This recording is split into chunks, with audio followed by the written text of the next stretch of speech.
ಕೂಡಲೇ 2 ದಿವಸದೊಳಗಡೆ ಬೆಂಬಲ ಬೆಲೆ ಘೋಷಣೆ ಮಾಡಿಲ್ಲ ಅಂದ್ರೆ ನಾವು ವಿಧಾನಸೌಧಕ್ಕೆ ಬಂದು ಇದೇ ಮಾವನಹಣ್ಣನ್ನ ತಗೊಂಡ್ಬಂದು ವಿಧಾನಸೌಧಕ್ಕೆ ಎಸೆಯೋದ್ರ ಮುಖಾಂತರ ನಾವು ಅಲ್ಲಿ ಉಗ್ರವಾದಂತಹ ಹೋರಾಟ ಮಾಡ್ತೀನಿ ಅಂತ ಹೇಳೋದ್ರ ಮುಖಾಂತರ ನಿಮಗೆ ಎಚ್ಚರಿಕೆಯನ್ನು ಕೊಡ್ತಾ ಇದ್ರಿ.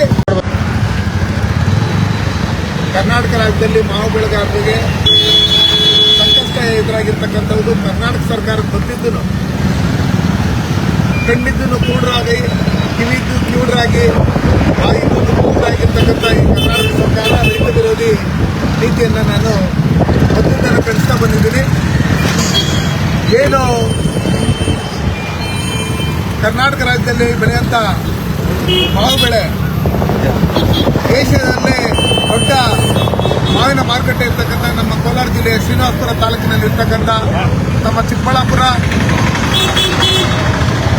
ಮತ್ತೆ ಕೋಲಾರ ಭಾಗದಲ್ಲಿ ಮಾವು ಬೆಳೆಗಾರರು ಸಂಕಷ್ಟದಲ್ಲಿದ್ದಾರೆ. ಅವರಿಗೆ ಬೆಂಬಲ ಬೆಲೆ ಘೋಷಣೆ ಮಾಡಬೇಕಂತ ಹೇಳಿ ಮಾವು ಬೆಳೆಗಾರರ ಸಂಘದ ಪದಾಧಿಕಾರಿಗಳು ಮತ್ತೆ ನೀವು ಕೊಡಬೇಕಂತ ಹೇಳಿದಂಥ ಸಂದರ್ಭದಲ್ಲಿ ನಾನು ಸದಾ ರೈತರ ಪರವಾಗಿರ್ತೀನಿ, ಕೇಂದ್ರದಿಂದ ಏನು ಸಹಾಯ ಮಾಡಬೇಕಂತ ಮಾಡ್ತೀನಿ ಅಂತ ಹೇಳಿ ಕೇಂದ್ರ ಕೃಷಿ ಸಚಿವರು ಹೇಳಿದರು.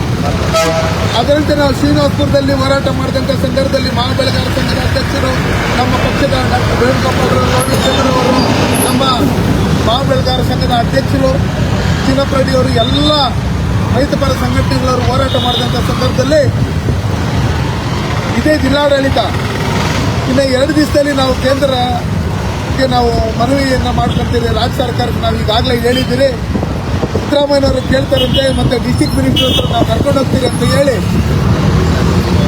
ಅವರು ಪತ್ರ ಬರೆದು ಕೇಂದ್ರದಿಂದ ಒಪ್ಪಿಗೆ ಕೊಟ್ಟಿದ್ರನ್ನು ಬೆಂಬಲ ಬೆಲೆ ನಾವು ಕೊಡೋದಕ್ಕೆ ರೆಡಿ ಇದ್ದೀರಿ ₹2 ಅಂತೇಳಿ ಕೃಷಿ ಸಚಿವರು ಹೇಳಿದ್ರೆ ಕೂಡ ಇದುವರೆಗೂ ಕರ್ನಾಟಕ ರಾಜ್ಯದಲ್ಲಿ ಯಾವುದೇ ರೀತಿಯಾದಂಥ ಬೆಂಬಲ ಬೆಲೆ ಘೋಷಣೆ ಮಾಡದೆ 1 ವಾರದಿಂದ ಸತಾಯಿಸ್ತಾ ಇರ್ತಕ್ಕಂಥ ಈ ಮ್ಯಾಂಗೋ ಸೀಸನ್ ಇನ್ನೇನು 10 ದಿವಸದಲ್ಲಿ ಕಂಪ್ಲೀಟ್ ಆಗುತ್ತೆ. ಅದಾದ್ಮೇಲೆ ಬೆಂಬಲ ಬೆಲೆ ಘೋಷಣೆ ಮಾಡಿದ್ರೆ ಯಾರಿಗೆ ಅನುಕೂಲ ಆಗುತ್ತೆ?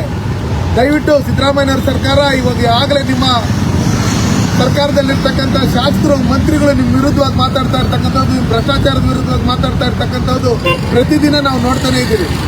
ಇವತ್ತು ರೈತ ವಿರೋಧಿಗಳು ನೀವು ಅಂತೇಳಿ ಎಲ್ಲರಿಗೂ ಗೊತ್ತಿರ್ತಕ್ಕಂಥ ಸಂದರ್ಭದಲ್ಲಿ ಇವತ್ತು ಕೇಂದ್ರ ಸರ್ಕಾರ ಒಪ್ಕೊಂಡ್ರೇನು ಮಾವು ಬೆಳೆಗಾರರಿಗೆ ₹2 ಬೆಂಬಲ ಬೆಲೆ ಕೊಡ್ತೀರಿ ಕೇಂದ್ರದಿಂದ, ನಮ್ಮ ಏನು ಇದಿದೆ ಅದನ್ನು ಕೊಡ್ತೀರಿ ಅಂತ ಹೇಳಿದ್ರೆ ಕೂಡ ರಾಜ್ಯ ಸರ್ಕಾರದಿಂದ ಇದುವರೆಗೂ ಯಾವುದೇ ನಿರ್ಧಾರ ತಗೊಳ್ತಾ ಇರ್ತಕ್ಕಂಥದ್ದು ನೋಡಿದ್ರೆ ನೀವು ಪರ್ಮನೆಂಟ್ ಆಗಿ ರೈತರಿಗೆ 3 ನಾಮ ಇಕ್ಬೇಕು ಅನ್ನೋ ಲೆಕ್ಕಾಚಾರದಲ್ಲಿ ನೀವು ತೀರ್ಮಾನ ಮಾಡಿದಿರಿ ಅಂತ ಹೇಳಿ ಮೇಲ್ನೋಟಕ್ಕೆ ಗೊತ್ತಾಗ್ತಾ ಇದೆ.